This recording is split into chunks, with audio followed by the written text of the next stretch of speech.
Guys, welcome to Drawing Conversation. My name is Danny Fisher, and I will be your dedicated nerd, host, and artist. And today we're drawing the origin and history of Megatron. Let's do it. So before we dive in, I just wanted to say thank you for your time and support. It truly helps. So Megatron was first introduced in Transformers, the animated series, in 1984, Generation 1, also known as Transformers G1. Created by toy company Hasbro and Japanese toy company Takara Tomy, the series would span 4 seasons, 98 episodes, and a full feature film. The name Megatron is a portmanteau for megaton and electronic, and was originally thought to be too scary for kids, not to mention transforming into a Walter P-38 pistol as an alternative mode. Well, it was the 80s and it was just cool, okay? Megatron has gone through several reimaginings and retroactive continuity changes over the years, but I just want to focus on the G1 lore for this episode. Megatron is a fearsome and vicious leader of the Decepticons and the arch enemy of Optimus Prime. Oh, if you want to know more about Optimus Prime, check out the description section of this video, bring you up to speed. Megatron was voiced by the talented Frank Welker, who gave the character a more raspy and haggard voice and really set the personality for Megatron. The fictional origin of Megatron begins 9 million years ago on the mechanized world of Cybertron, where life has evolved into sentient robots, also known as Transformers. Now, Cybertron was originally built as a factory world by the robotic alien race known as the Quintessons. I don't want to go into too much detail about the Quintessons here because that's a whole different rabbit hole to go through. But the major takeaway for the Quintessons was that they were the creators of Cybertron and the robots that would eventually become Transformers. However, they did not expect the creations to rise up against them and seek independence.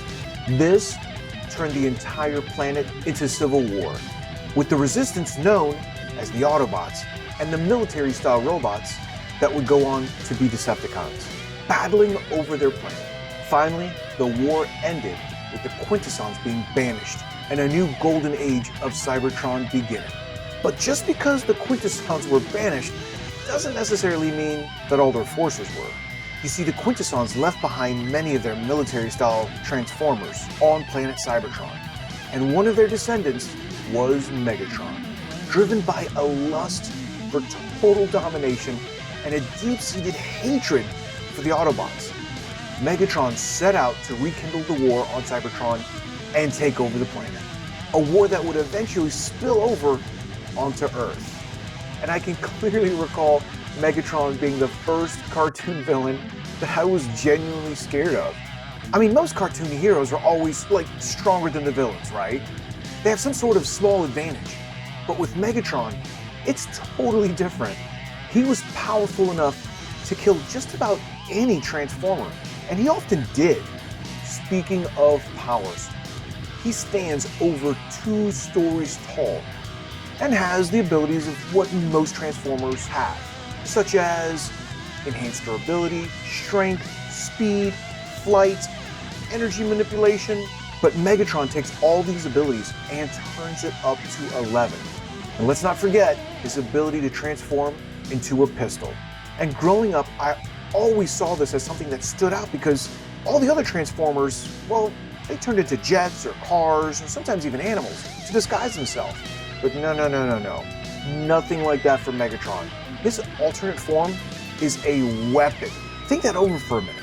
Every other Transformer turns into something that can basically be ignored, completely innocuous. I mean, something you could just walk by on the street, you probably wouldn't pay any attention. But Megatron was built different. His alternate form is strictly offensive, to destroy anything in his path.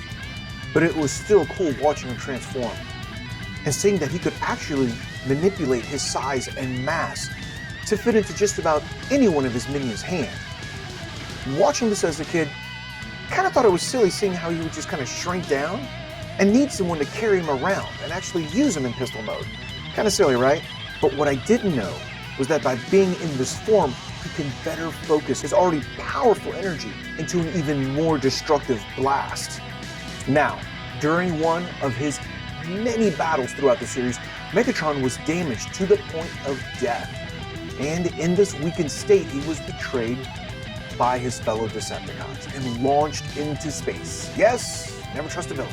While drifting through the emptiness of space and on the verge of death, he was discovered by an ancient being known as Unicron. And again, not to derail too far down the history of Unicron, but at the very least, you have to know a couple things. First off, he's roughly the size of a small planet. He is immensely powerful and has existed since the beginning of, well, creation of this universe's time.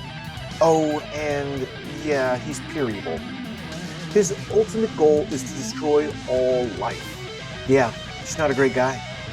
Well, Unicron sees Megatron and offers him a choice. Unicron will rebuild and reformat him into an even more powerful body and give him new troops to command. Troops that will follow his every order.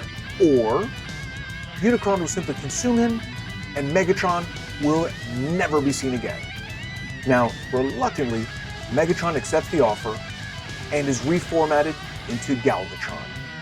And I love me some Galvatron. I mean, it's the same mentally unstable, sadistic, and evil mind inside of an even greater, more powerful body. And his alternate form, in my opinion, is perfected. You see, now he's got that mobility part figured out, meaning he no longer has to have help to move around. He's now a cybertronic laser tank, or sometimes referred to as a particle accelerator cannon. Yeah, that's a bunch of technobabble, which I really don't know what that is, but it just looks awesome. Even the name. I mean, what do you do when you want to take metal and make it stronger, make it weatherproof? Well, you put it through galvanization. And finally, we have the body that matches his mind's ambition. And well, yes, he is to a degree Unicron's minion. Galvatron is honestly just too slippery of mind to be controlled for long. Now, Galvatron has gone on to be the major antagonist throughout the franchise, appearing in movies, comics, video games, and virtually all forms of media. Galvatron is the embodiment of evil. But at the end of the day, where would we get great heroes without great villains?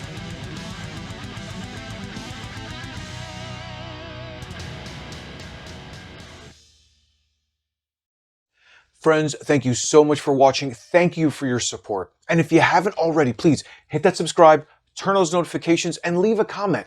Let me know what kind of fandom you want to see drawn, and I will talk to you again soon.